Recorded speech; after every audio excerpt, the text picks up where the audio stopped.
श्री धीरेन्द्र कृष्ण शास्त्री जी महाराज जी के श्री चरणों में आपके दर्शन से ही पूज्य बालाजी सरकार का दर्शन अनुभव हो रहा है।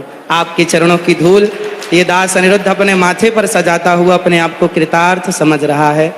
आपने इस दास को यहाँ बुलाकर, जैसे सुदामा को भगवान श्री कृष्ण ने गले से लगाकर सुदामा का मान बढ़ा दिया, ऐसे स्वामी जी ने दास को याद करके दास का मान बढ़ा दिया।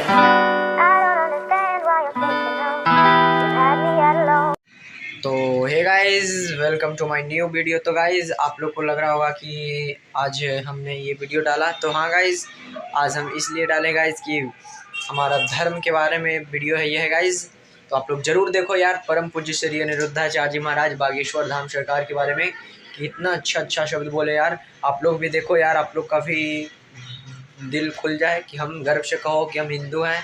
तो चलिए गाइस, वीडियो को शुरू करते हैं। विनम्र आग्रह करता हूं आज के आयोजन में पधारे अंतर्राष्ट्रीय कथा व्यास पूज्य अनिरुद्धाचार्य जी महाराज को।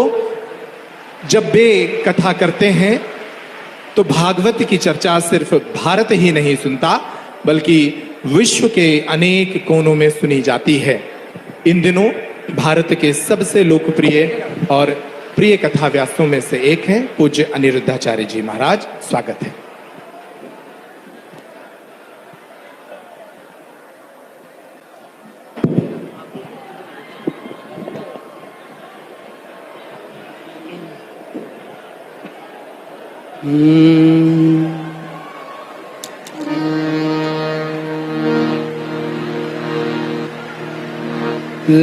लक्ष्मीनाथ समारंभां नाथयामुनमध्यमाम्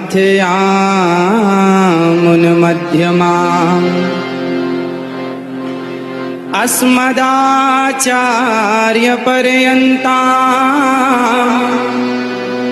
वन्दे गुरु परम्परां, वन्दे गुरु परम्परां। जय जय श्री राधा रमण, जय जय नवल किशोर, जय गोपी चित चोर प्रभु, जय जय माखन चोर, जय जय माखन चोर। राधा मेरी मात है, पिता मेरे घनश्याम, इन दोनों के चरणों में मेरा कोटि कोटि प्रणाम, मेरा कोटि कोटि प्रणाम। आग लगी आकाश में, बरस रहे अंगार, संत न होते जगत में तो जल जाता संसार, तो जल जाता संसार।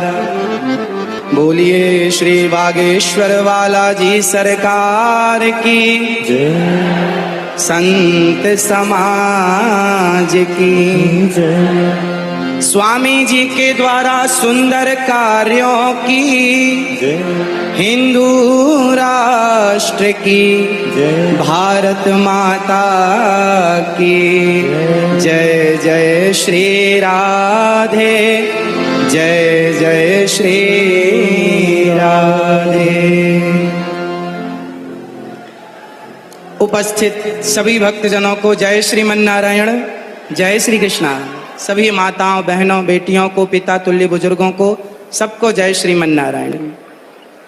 पूज्य मलुक पीठ वाले महाराज जी, जिनके चरणों की धूल ये दास बनने की कोशिश कर रहा है, ऐसे पूज्य स्वामी जी भगवत तुल्य पूज्य स्वामी जी के श्री चरणों में और पूज्य संत श्री आप सभी विद्वानों के, गुरुजनों के और संतों के श्री चरणों में बारंबार नमन। पूज्य स्वामी श्री धीरेन्द्र कृष्ण शास्त्री जी महाराज जी के श्री चरणों में आपके दर्शन से ही पूज्य बालाजी सरकार का दर्शन अनुभव हो रहा है। आपके चरणों की धूल ये दास अनिरुद्ध अपने माथे पर सजाता हुआ अपने आप को कृतार्थ समझ रहा है। आपने इस दास को यहाँ बुलाकर, जैसे सुदामा को भगवान श्री कृष्ण ने गले से लगाकर सुदामा का मान बढ़ा दिया, ऐसे स्वामी जी ने दास को याद करके दास का मान बढ़ा दिया।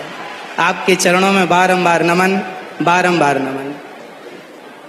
पूज्य सरकार बालाजी सरकार के पूज्य श्री बागेश्वर बालाजी सरकार के द्वारा, पूज्य स्वामी जी के द्वारा यहाँ जितने भी कार्य हो रहे हैं, चाहे बेटियों का विवाह हो, चाहे हिंदू राष्ट्र की चर्चा हो, चाहे देश को बागेश्वर बालाजी सरकार का चमत्कार दिखा करके और जन जन के हृदयों में एक भक्ति की चेतना को स्थापित करना, या फिर पूज्य बागेश्वर बालाजी सरकार की कृपा से सबका दुख दर्द हरना, ये जो भी आप कर रहे हैं, इससे समाज में एक नई जागरूकता आ रही है।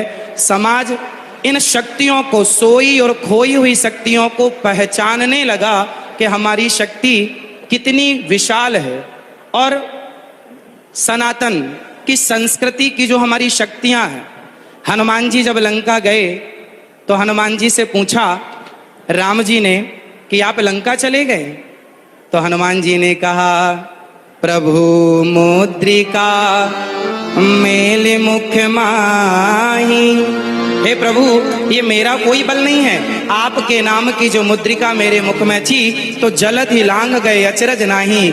यदि भगवत कृपा से हनुमान जी छलांग लगा के सेतु को, समुद्र को पार कर सकते हैं, तो उन्हीं हनुमान जी की कृपा से पूज्य स्वामी जी यदि समाज को जोड़ रहे हैं, हिंदू राष्ट्र का सपना देख रहे हैं, तो ये भगवत कृपा ही है और ये संभव है। आप देखिए, हिंदू क्या है, हिंदू किसे कहते हैं?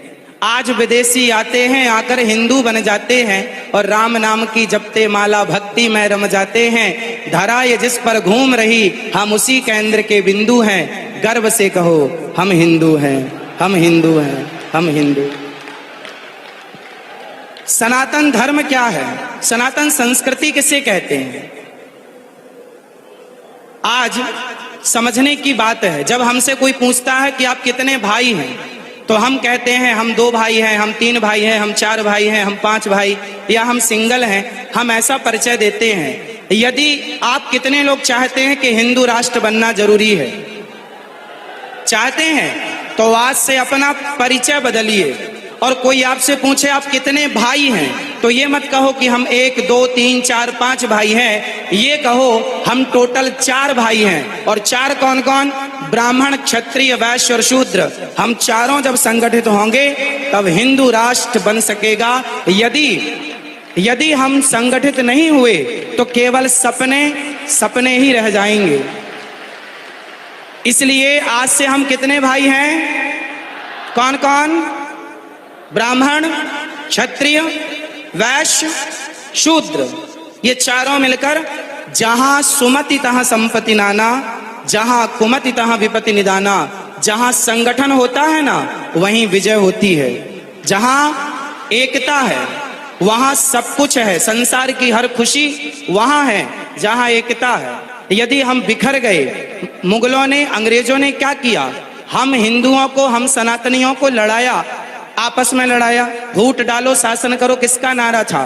तो आपस में लड़ाया उन्होंने, हम लड़ते चले गए और लड़ने का परिणाम ये हुआ कि हमारे देश के टुकड़े टुकड़े हो गए। केवल लड़ाई का परिणाम है ये। यदि हम संगठित रहते तो क्या मजाल किसी की कि हमारी तरफ कोई आंख उठाकर देख लेता। हमारे सनातन धर्म में चाहे ब्राह्मण हो, क्षत्रिय हो, वैश्य हो, शूद्र हो, आप बताइए, आज जिस छुआछूत, ऊंच नीच की बात की जाती है, बताइए क्या हमारे सनातन धर्म में, क्या हमारे हिंदू धर्म में, क्या हमारे वेद पुराणों ऋषि मुनियों के द्वारा क्या छुआछूत की भावना कभी थी? यदि छुआछूत होता तो भगवान राम निषाद राज्य को गले ना लगाते। यदि छुआछूत होता तो भगवान राम माता शबरी के बेर ना खाते। इसका मतलब है भगवान और भक्त। हमारे यहाँ तो संत रैदास जी हुए हैं जिनके चरणों को लोगों ने प्रणाम किया है, धो धो करके पिया है, जिनका आज भी ये मुहावरा, ये वाक्य आज भी प्रचलित है कि मन चंगा तो कठौती में गंगा। ऐसे महापुरुषों को हमने अपने हृदय में बिठाकर उनको पूजा है। यदि हमारे यहाँ जातवाद होता, ऊंच नीच होती, तो हम कभी भी ऐसे लोगों को इस रूप में स्वीकार ना करते। इसका मतलब हमारे देश में जातवाद था ही नहीं। ये जातवाद का जहर घोलकर सिर्फ सनातनियों को आपस में लड़ाने का षड्यंत्र किया गया, और जिस षड्यंत्र की चपेट में हम सभी भारतीय आ गए। हमको लड़ाया गया, हमें गलत पढ़ाया गया। जैसे समझिएगा क्या क्या गलत पढ़ाया गया। हम लोगों को पढ़ाया गया कि हम जब पढ़ते थे ना तो हमें पढ़ाया जाता था गा गणेश का, गा से गणेश।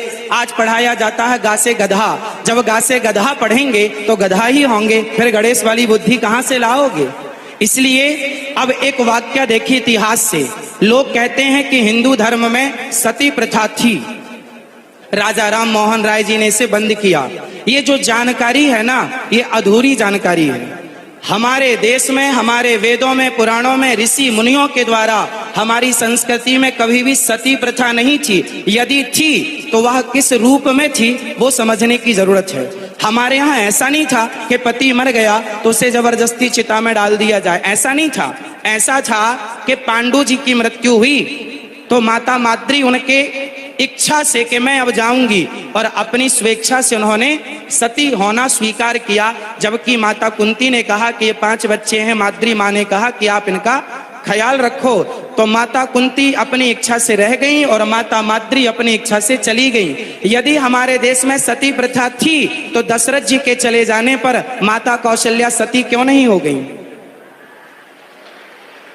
यदि सती प्रथा थी तो दशरथ जी के चले जाने पर माता कौशल्या सती क्यों ना हो गई। इसका मतलब सती प्रथा हमारे यहाँ थी ही नहीं। हाँ, वो सती प्रथा थी कि जैसे मेघनाथ के मर जाने पर, उनकी मृत्यु हो जाने पर उनकी पत्नी ने अपनी स्वेच्छा, अपनी इच्छा से उस सतीत्व को स्वीकार कर लिया, अग्नि में प्रवेश कर गई अपने बल से। जबरदस्ती उठाकर डालना ये परंपरा हमारी कभी थी ही नहीं। हम हिंदू कैसे हैं? आज इस धरती पर जितने भी मजहब, जितने भी पंथ हैं, आप सबसे मिलकर देखिए हिंदू कौन है। हिंदू एक विचारधारा है, हिंदू एक सोच है। अहिंसा ही परमो धर्मः, जहां अहिंसा की बात होती हो वो हिंदू हैं। जो पूरी दुनिया में घूमकर देखिएगा, कोई धर्म के नाम पर जीव हत्या कर रहा है, बकरे काट रहा है, कोई धर्म के नाम पर सुअर काट रहा है, कोई कुछ खा रहा है, कोई कुछ खा रहा है। पर हमारे सनातन धर्म में बकरा बकरी खाने से त्योहार नहीं होता। हमारे यहाँ तो 56 भोग लगते हैं ठाकुर जी को। ये संस्कृति हमारी है।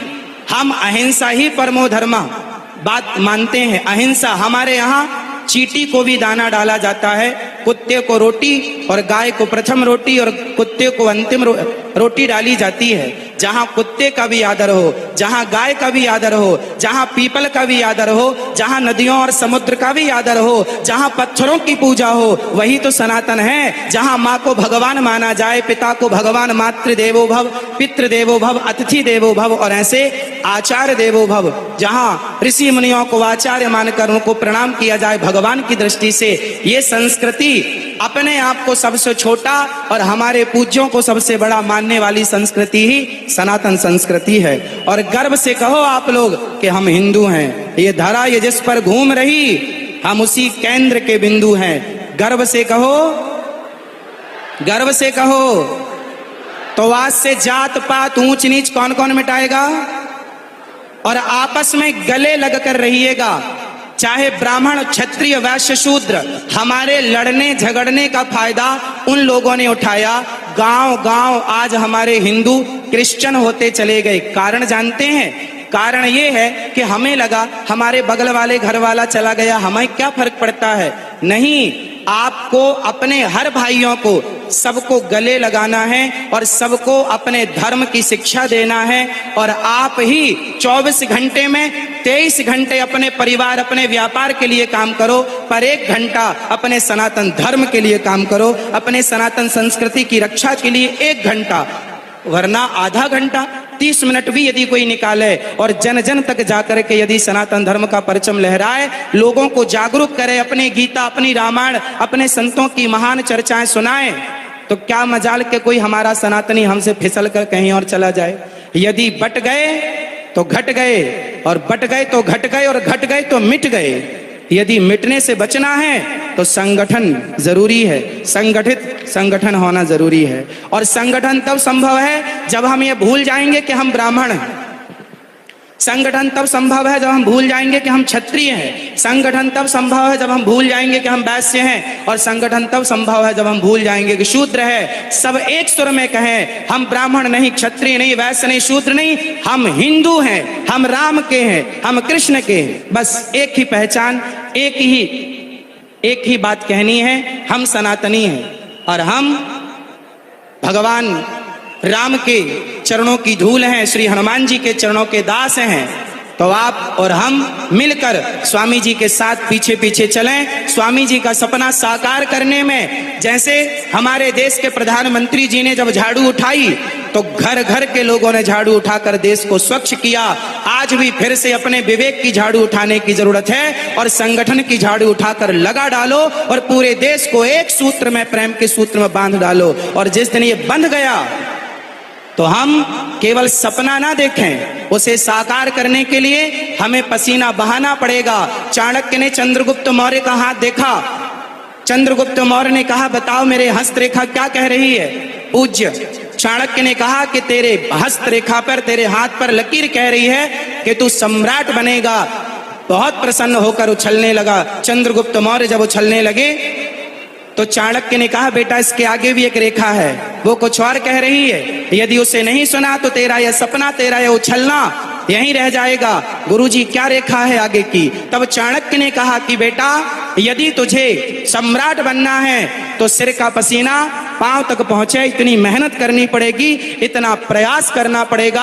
आपको धर्म के सत्य के रास्ते से किसी भी हाल में डिगना नहीं होगा। और जो धर्म के सत्य के रास्ते पर चलता है उसी का लोक परलोक संवरता है। यदि हम संगठन रखें, हम संगठित हो जाएं और सपना देख रहे हैं तो पूज्य महाराज जी के साथ साथ चलने का कितने लोग महाराज जी के साथ हैं?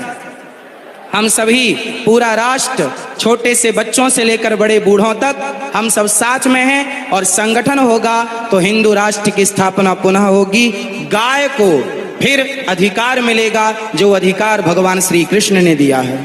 गाय को भी राष्ट्र माता होनी चाहिए, हाँ या ना? तो जब हम सनातनी संगठित होंगे ना तो सब पॉसिबल है, वरना लड़ते ही रहें, जातवाद में बटे रहें तो कुछ नहीं होने वाला। स्वामी श्री कृपात्री जी महाराज ने भी एक सपना देखा था। उस समय की वर्तमान इंदिरा गांधी जी से कहा था, उन्होंने कहा था कि आप मुझे प्रधानमंत्री होने का आशीर्वाद दो। पूज्य महाराज श्री ने कहा था कि मैं आशीर्वाद तो दूंगा पर गाय को राष्ट्रमाता घोषित करनी पड़ेगी। पर वो जीतने के बाद वायदे भूल जाते हैं और हम इसलिए पीछे हो जाते हैं कि हम संगठित नहीं हो पाते। मूल जड़ है संगठन, जहां सुमति तहां संपत्ति नाना, यह चौपाई याद रखिएगा और पूज्य महाराज जी के साथ साथ चलते रहिएगा। पूज्य बागेश्वर बालाजी सरकार की, पूज्य बागेश्वर बालाजी सरकार की जय। पूज्य महाराज जी के चरणों में दास का बारंबार नमन। और आपका ये प्रयास अति शोभनीय है। ऐसे महान पुरुषों के सानिध्य में आप ये प्रयास कर रहे हैं। इतना बड़ा प्रकल्प है, इतनी बड़ी यात्रा है, हम सब आपके साथ हैं और सभी मिलजुल करके हम अपने देश की सेवा करेंगे। जिस प्रकार से जरूरत पड़ेगी उस प्रकार से सेवा करेंगे। सभी गुरुजनों के श्री चरणों में दास का बारंबार नमन। सबको जय श्रीमन नारायण, जय श्री कृष्णा। आई होप करता हूँ गाइज कि आप लोग को ये परम पूज्य श्री अनिरुद्धाचार्य जी महाराज का प्रवचन अच्छा लगा होगा बागेश्वर धाम सरकार के बारे में। तो गाइज वीडियो को लाइक कर दो और चैनल को सब्सक्राइब कर दो गाइज। ऐसे ही धर्म के बारे में अगर वीडियो कुछ भी रहेगा गाइज तो मैं आप लोग को वीडियो लाऊंगा, तो आप लोग देखना है। देखने के लिए मेरे चैनल को सब्सक्राइब कर लेना और वीडियो को लाइक कर देना। तो मिलते हैं नेक्स्ट वीडियो में, तब तक के लिए बाय।